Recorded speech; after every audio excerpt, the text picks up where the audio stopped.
बसंती पूजा, देवी की आराधना, श्रद्धा, भक्ति और खुशियों का समय, जहां हर गांव ढोल नगाड़ों से गूंजता है, दियों की रोशनी से चमक उठता है। लेकिन अगर हम आपसे कहें कि एक ऐसा गांव भी है जहां बसंती पूजा का आखिरी दिन खुशी नहीं, खौफ लेकर आता है, जहां उस रात कोई घर से बाहर नहीं निकलता, जहां मंदिर के पीछे जाना मौत को बुलाना माना जाता है, और सबसे डरावनी बात, जो भी उस रात उस नियम को तोड़ता है, सुबह वही इंसान नहीं रहता।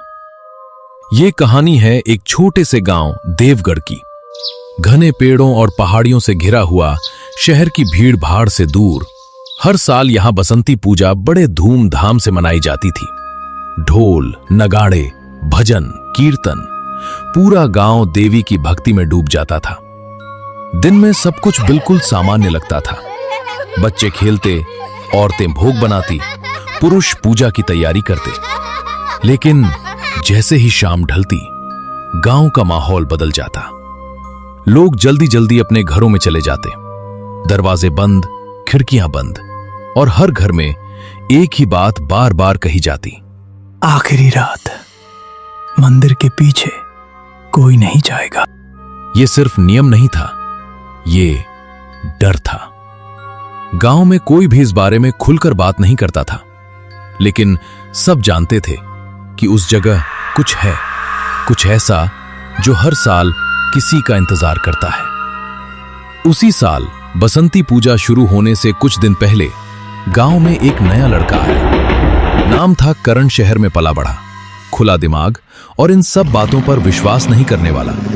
वो अपने मामा के घर आया था कुछ दिन रहने के लिए। बेटा, गांव में कुछ नियम होते हैं, उन्हें मानना पड़ता है।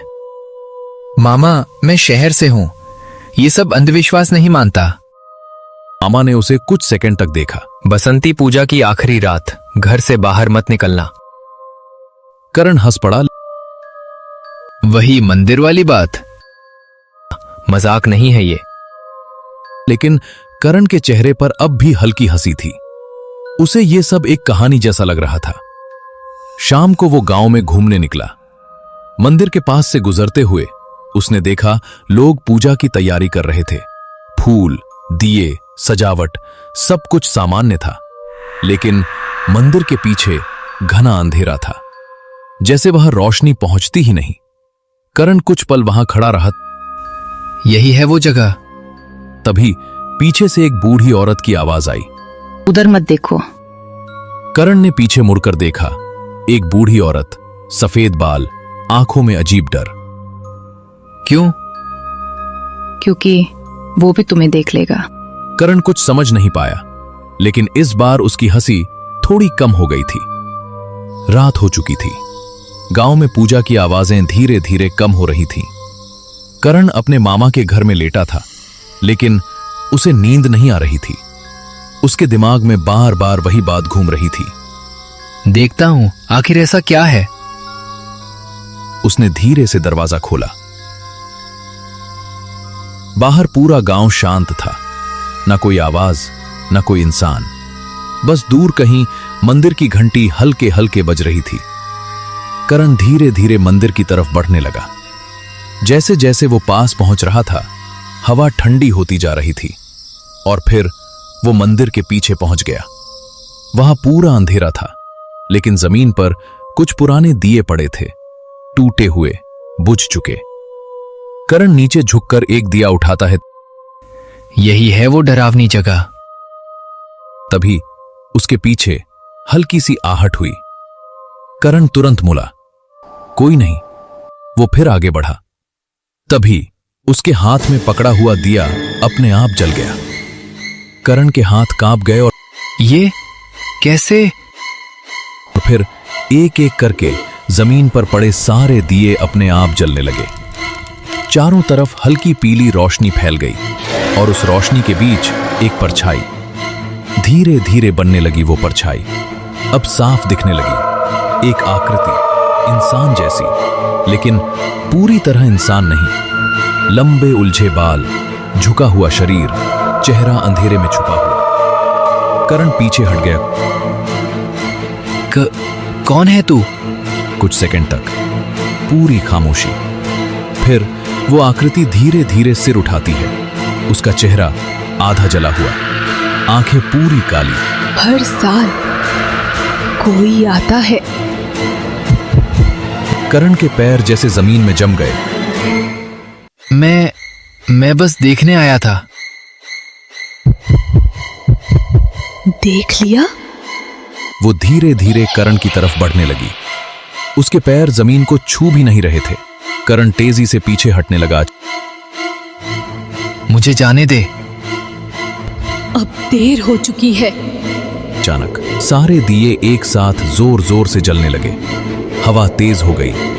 करण जमीन पर गिरा हुआ था। उसकी सांसें तेज, दिल जोर जोर से धड़क रहा था।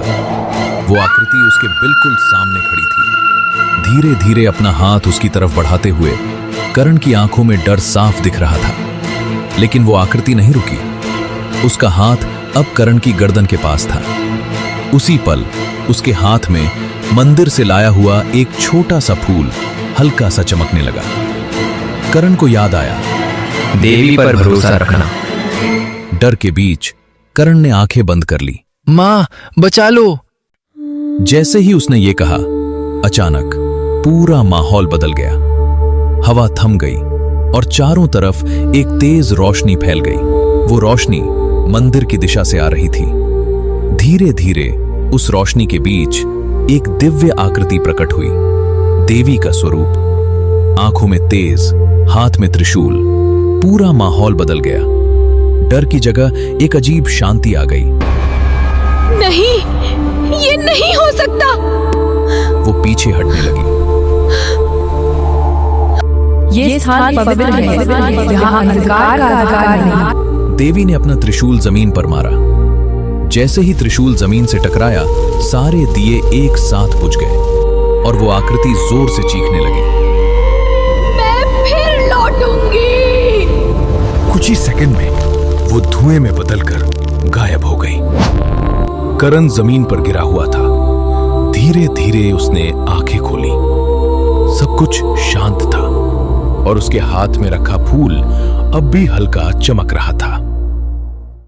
अगली सुबह गांव वाले मंदिर के पीछे पहुंचे।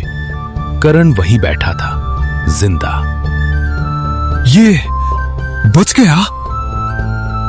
माँ ने बचा लिया। उस दिन के बाद गांव वालों ने पहली बार बसंती पूजा की आखिरी रात डर के बजाय श्रद्धा से दिए जलाए, क्योंकि जहां विश्वास होता है वहां अंधेरा